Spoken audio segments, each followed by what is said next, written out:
Class 10 की exercise 14.3 का जो क्वेश्चन नंबर 3 है उसके लिए टेबल हमें गिवन है। उस टेबल के लिए हमें मीडियन फाइंड करना है। देखिए ये जो क्वेश्चन है ये दूसरे क्वेश्चन से अलग है। जो दूसरे क्वेश्चंस थे वहाँ पर जो पहला कॉलम होता था वहाँ पर क्लास इंटरवल दिया हुआ होता था, मगर यहाँ पर क्लास इंटरवल ना दे करके बिलो 20, बिलो 25, बिलो 30 इस तरीके से इस कॉलम को दिया गया है।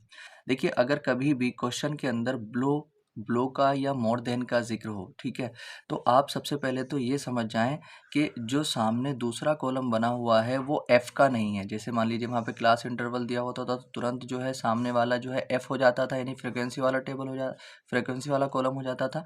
मगर आप ये ध्यान रखेंगे अगर यहाँ पर बिलो या मोर देन दिया हुआ है तो यहाँ पर ये एफ नहीं दे रखा है, यहाँ पर ये कॉम्युलेटिव फ्रिक्वेंसी यानी कि सी एफ दे रखा है। ठीक है, तो अब सबसे पहला काम क्या करेंगे, सबसे पहला काम हम इस बिलो 20, बिलो 25 इसको जो है क्लास इंटरवल में कन्वर्ट करेंगे और फिर उसके बाद जो है हमें जो है एफ निकालना होगा, यानी कि फ्रिक्वेंसी निकालनी होगी। उसके बाद हम मीडियन इसका फाइंड करेंगे। ठीक है, अब देखिए क्लास इंटरवल निकालने के लिए हमें किस तरीके से देखना पड़ेगा। पहले आप यहाँ पर देखें 20, 25, 30, तो यहाँ पर अगर हम देखते हैं कितने कितने का डिफरेंस चल रहा है, 5 का डिफरेंस चल रहा है। जब 5 का डिफरेंस चल रहा है तो बिलो 20 जब हम करेंगे तो इसमें भी 5 का डिफरेंस आएगा, यानी कि कितने अगर 20 में से 5 हम कम करते हैं तो 15 आ जाता है।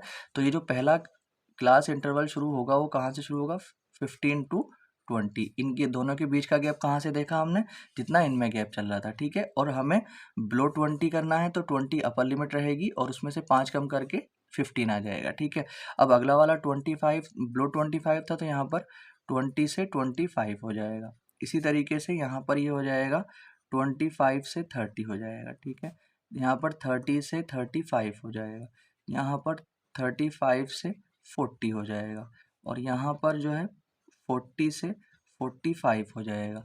इसी तरीके से यहाँ पर 45 से 50 हो जाएगा। इसी तरीके से यहाँ पर 50 से 55 हो जाएगा और यहाँ पर 55 से 60 हो जाएगा। ठीक है, अब मैंने बताया ये क्या है, ये सी एफ दिया हुआ है कॉम्युलेटिव फ्रिक्वेंसी। तो यहाँ पर ये कितना आ गया 2, यहाँ पर ये आ गया 6, यहाँ पर ये आ गया 24 और यहाँ पर ये आ गया 45 और यहाँ पर ये आ जाएगा 78 और यहाँ पर ये आ जाएगा 89 और यहाँ पर ये आ जाएगा 92 और यहाँ पर आ जाएगा 98 और यहाँ पर 100। अब हम क्या करते हैं, ये सी एफ से हम एफ निकालते हैं, एफ आई। ठीक है, नहीं फ्रिक्वेंसी। अब देखिए अगर एफ से सी एफ आपसे निकालना आता है और अगर सी एफ से हमें एफ निकालना हो और यहाँ पर बिलो दे रखा हो तो हम क्या करते हैं, जो पहला वाला होता है उसको तो ऐसे ही रखते हैं। ठीक है, दूसरा वाला कैसे निकालते हैं, इसमें से इसको माइनस करके। पहले क्या करते थे, ऐड करते थे, इसमें इसको ऐड करके यहाँ पे लिखते थे। अब इसमें से इसको माइनस करेंगे, 6 में से 2 माइनस होगा तो यहाँ पर आ जाएंगे 4, 24 में से 6 माइनस होगा तो यहाँ पर आ जाएंगे 18, फिर 45 में से 25 को माइनस करेंगे तो यहाँ पर आ जाएंगे हमारे पास 21, फिर उसके बाद 78 में से 45 को जब माइनस करेंगे, 8 में से 5 गया 3 बचता है और 7 में से 4 गया, यहाँ पर भी 3 बचेगा। ठीक है, 89 में से जब 78 को माइनस हम करेंगे तो ये आ जाएगा 9 और 2 11, तो यहाँ पर आ जाएगा 11। ठीक है, फिर उसके बाद 92 में से इसको माइनस करेंगे तो हमें मिलेगा 3, 98 में से 92 को माइनस करेंगे हमें मिलेगा 6 और 100 में से 98 को माइनस करेंगे हमें मिलेगा 2। अब देखिए पहले क्वेश्चंस की तरह ही जो बाकी क्वेश्चंस है उन्हीं की तरह ये क्वेश्चन बन चुका है। अब हम इसके लिए चीज़ें मतलब मीडियन निकाल लेंगे। जब मीडियन इसके लिए निकालेंगे हम तो हमें ये मालूम है मीडियन का जो फॉर्मूला होता है वो ये होता है L+N/2 minus C F upon F into H. तो ये सारी चीज़ें हमें चाहिए होंगी। तो सबसे पहले हम निकालते हैं N/2। तो N कितना आ जाएगा, देखिए एक बात और है, अगर हम एफ आई का सम देखते हैं, एफ आई का जो सम आता है यानी कि जो एन आता है जिसको एफ आई यानी फ्रिक्वेंसी के सम को हम एन कहते हैं, तो एन जो आता है वो जो सी एफ की लास्ट टर्म होती है उसी के इक्वल होता है। तो यहाँ पर एन कितना आ जाएगा 100। तो सबसे पहले N/2 जब निकालेंगे हम तो ये कितना आ जाएगा 100/2, तो 2 से इसको काटेंगे तो 50 आ जाएगा। तो N/2 इज इक्वल टू कितना आया 50। ठीक है, अब देखिए हम क्या देखते हैं, हम ये देखते हैं जो 50 है वो किसकी काउंटिंग में आएगा। अगर हम यहाँ तक चलते हैं 2 तक, तो 2 तक की काउंटिंग में तो 50 आता नहीं है। फिर यहाँ तक अगर हम देखेंगे 6 तक की काउंटिंग में भी 20 नहीं आता, 24 तक 50 नहीं आता और जो है 24 तक की काउंटिंग में भी 50 नहीं आता है, 45 तक की काउंटिंग में भी 50 नहीं आता है। जब 45 से ऊपर चलते हैं, 78 तक चलते हैं, तो वहाँ पर उसके बीच में 50 आ जाता है। तो इसका मतलब जो हमें मिलेगा, जो एफ मिलेगा वो इसके सामने जो होगा, यानी कि 78 के सामने जो है वो क्या मिल जाएगा, एफ मिल जाएगा, जो कि कितना है 33।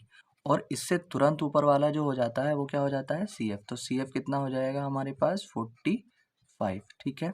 इसी तरीके से अब जो एफ होता है उसके सामने जो क्लास होती है, ये इसके सामने की क्लास है, इसका जो लोअर लिमिट होगा इन 35, वो क्या हो जाएगा, वो हमारे लिए एल हो जाएगा। एल कितना आया 35। उसके बाद हम एच को अगर देखते हैं तो एच कितना कितना डिफरेंस चल रहा है 5 का, तो एच कितना आ गया हमारे पास 5। अब हमारे पास सारी की सारी चीज़ें मौजूद हैं मीडियन निकालने के लिए। अब हम फॉर्मूला में पुट करेंगे और हमें आंसर मिल जाएगा। एल कितना है 35 और प्लस में n/2। n/2 कितना था हमारे पास 50 और माइनस सी एफ हमारे पास कितना था 45 और अपॉन में एच की अगर हम बात एफ की अगर हम बात करते हैं तो एफ था 33 और मल्टीप्लाई एच कितना था हमारे पास 5। ठीक है। तो यहाँ पर 35 और प्लस में 50 में से 45 गया तो 5 और अपॉन में 33 और मल्टीप्लाई में 5। ठीक है। तो यहाँ पर आ जाएगा 35 और प्लस में 5 5 द 25 और अपॉन में 33। अब 35 को तो आप ऐसे ही रखें, प्लस 33 से जब 25 को हम डिवाइड करेंगे तो हमें मिलेगा 0.76। जब हम इन दोनों को ऐड करेंगे तो हमें मिलेगा 35.76। ठीक है। तो ये इसका जो आ चुका है, ये मीडियन आ चुका है। ठीक है, ये इसका आंसर आ गया ईयर्स।